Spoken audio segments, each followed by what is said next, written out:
नमस्कार, मेरा नाम डॉक्टर नितिन परासर है। मैं सिल्वर स्टिक हॉस्पिटल में कंसल्टेंट हूँ और आज हम चर्चा करेंगे यंग एमआई पेशेंट्स के बारे में। यंग एमआई मतलब यंग पेशेंट्स के अंदर जो हार्ट अटैक होते हैं। आजकल काफ़ी ज़्यादा देखने को मिल रहा है, सुनने को मिल रहा है कि 20s में 30s की एज में पेशेंट को अचानक से हार्ट अटैक आया, अचानक से उनकी डेथ हो गई। इस टाइप के बहुत सारी चीज़ें देखने को मिली। तो हम जानेंगे कि इसकी क्या वजह है, इतनी कम एज में आजकल हार्ट अटैक्स क्यों बढ़ गए हैं, और उसके अलावा हम ये भी चर्चा करेंगे कि इनसे हम कैसे बच सकते हैं। अगर हम कारणों की बात करें तो हमें डिस्कस करने होते हैं रिस्क फैक्टर्स, कि इसके रिस्क फैक्टर्स क्या है, यंग एज में इतने ज़्यादा हार्ट अटैक क्यों हो रहे हैं। रिस्क फैक्टर्स की प्रोफाइल यंग पेशेंट्स में और ओल्ड पेशेंट्स में दोनों में थोड़ी डिफरेंट होती है। जेनेटिक्स का रोल डेफिनेटली रहता है। यंग पेशेंट्स में ज़्यादा एमआई होने के पीछे जो रिस्क फैक्टर्स हैं compare to old MI patients, वो हैं number 1 lack of physical activity. आजकल सेडेंटरी लाइफस्टाइल्स बहुत हो गई है, तो उसकी वजह से लोगों की एक्टिविटी, एक्सरसाइज, ये सब चीज़ें छूट गई। दूसरा रिस्क फैक्टर है eating junk food items. Generally healthy food items जो होते हैं वो अवॉइड किए जाते हैं, उसकी जगह पे जंक ज़्यादा खाया जाता है। उसके अलावा तीसरा जो अहम रिस्क फैक्टर है, अहम कारण है, वो है स्मोकिंग। यंग एमआई पेशेंट्स में 20s 30s में जो एमआई होते हैं, हार्ट अटैक होते हैं, उनमें ज़्यादातर में स्मोकिंग की हिस्ट्री पाई जाती है। उसके अलावा कन्वेंशनल रिस्क फैक्टर्स दोनों में, यंग हो या ओल्ड हो, उनमें सेम ही रहते हैं। कन्वेंशनल रिस्क फैक्टर्स आते हैं डायबिटीज़, ब्लड प्रेशर की बीमारी, कोलेस्ट्रॉल की बीमारी, उसके अलावा ओबेसिटी मतलब मोटापा, मेंटल स्ट्रेस, ये वाली चीज़ें जो होती हैं अगेन रिस्क को बढ़ाती हैं। अगर हम सिम्टम्स की बात करें, ट्रीटमेंट की बात करें, तो ओल्ड हार्ट अटैक पेशेंट हो या यंग हार्ट अटैक पेशेंट हो, वो दोनों में सेम ही रहता है। सिम्टम्स में चेस्ट पेन हो सकता है मरीज को, लेफ्ट साइड में is more common compare to right side. उसके अलावा pain can radiate to jaw, left shoulder, left arm, even it can radiate to back और राइट आर्म।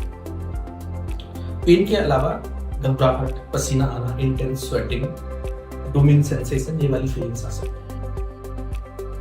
नेक्स्ट स्टेप क्या होना चाहिए, वो है कि तुरंत मरीज को हॉस्पिटल लेके जाए। हॉस्पिटल जब जाएंगे तो वहाँ पर कुछ नॉन इन्वेसिव टेस्ट होते हैं, जैसे ईसीजी, कार्डियो बायोमार्कर्स, इकोकार्डियोग्राफी, जिनके बेसिस पर थोड़ा सस्पिशन आता है कि हार्ट रिलेटेड प्रॉब्लम है, हार्ट अटैक है या नहीं है।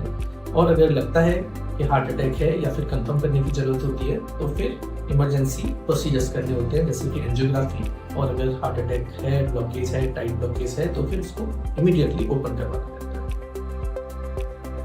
अब हम बात करते हैं इसके प्रिवेंशन के बारे में, कि यंग एज में इसको हम हार्ट अटैक जो हो रहे हैं कैसे प्रिवेंट कर सकते हैं। अगर हमने रिस्क फैक्टर्स अच्छे से समझ लिए हैं, अगर हम उन पर काम करते हैं, तो काफ़ी हद तक रिस्क को कम किया जा सकता है। रिस्क को एकदम जीरो नहीं कर सकते, बट स्टिल काफ़ी हद तक कम किया जा सकता है। जो स्टेप्स हमें लेने हैं, नंबर 1 फिजिकल एक्टिविटी को बढ़ाना है।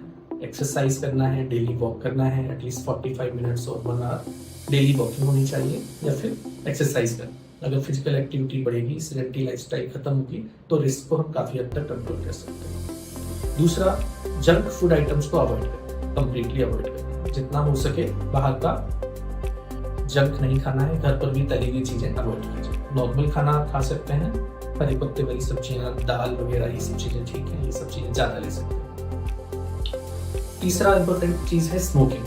स्मोकिंग को कंप्लीटली अवॉइड करना है। स्मोकिंग बंद होनी चाहिए। अगर स्मोकिंग करेंगे, बॉडी के अंदर इन्फ्लेमेशन होता है, हार्ट अटैक आता है, और भी कई सारे खतरे होते हैं। ये 3 चीजें हैं जो यंग टाइम में बहुत ज्यादा खतरा बढ़ाती है।